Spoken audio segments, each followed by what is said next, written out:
लक्ष्य और आत्मविश्वास।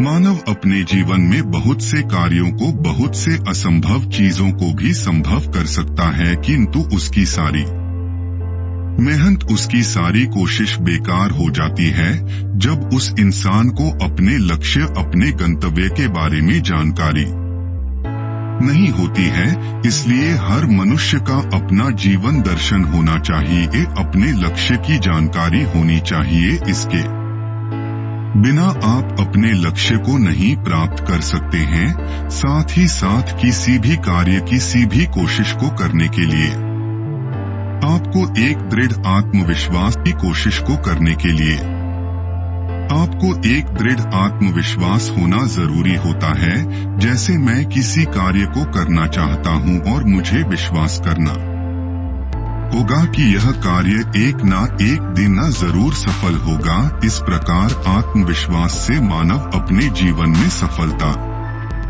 की चोटी पर पहुंच सकता है। वह हर मुश्किलों से डटकर सामना कर सकता है।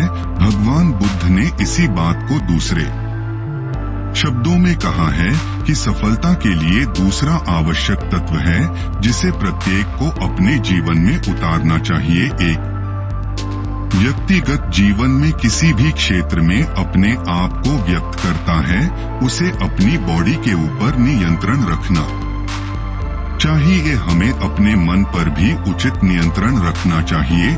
जिन वस्तुओं को देखने से हमारे मन पर अशुभ प्रभाव पड़ता है उन्हें नहीं देखना चाहिए। जो बातें हमारे मन पर बुरा प्रभाव डालती हैं उनसे दूर रहना चाहिए। दूसरे लोगों से अपने शरीर और अपने मन को मजबूत बनाने के लिए कई तरह के शारीरिक व्यायाम करना चाहिए, किंतु मानव अस्तित्व शारीरिक नहीं है।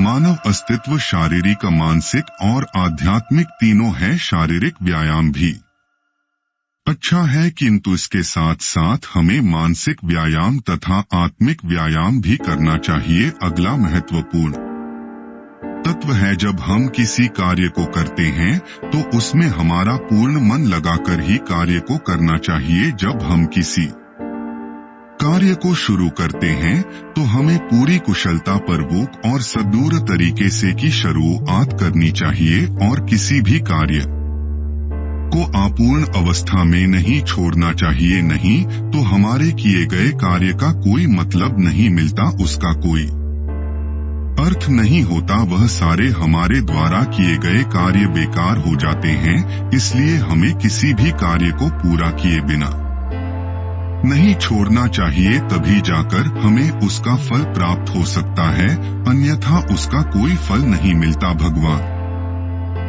बुद्ध का अगला उपदेश है कि मंत्र का जाप हमेशा दोहराते रहना चाहिए। हमें कभी भी परमात्मा का स्मरण करना और अपने इष्ट मंत्र का जाप करना नहीं भूलना चाहिए। यह हमारा परम कर्तव्य है। जब हम किसी संगीत की उत्कृष्ट मनोरम स्वर लहरी को सुनते हैं तब हमारा पूरा मन उस संगीत में हो जाता है, हमारा मन वहीं पर स्थित हो जाता है। इसलिए जब भी हम किसी कार्य को करें तो हमें अपना पूरा मन वहां पर लगाकर ही करना चाहिए, तभी हम शिखर की चोटी तक पहुंच सकते हैं और अपने जीवन में सफल हो सकते हैं।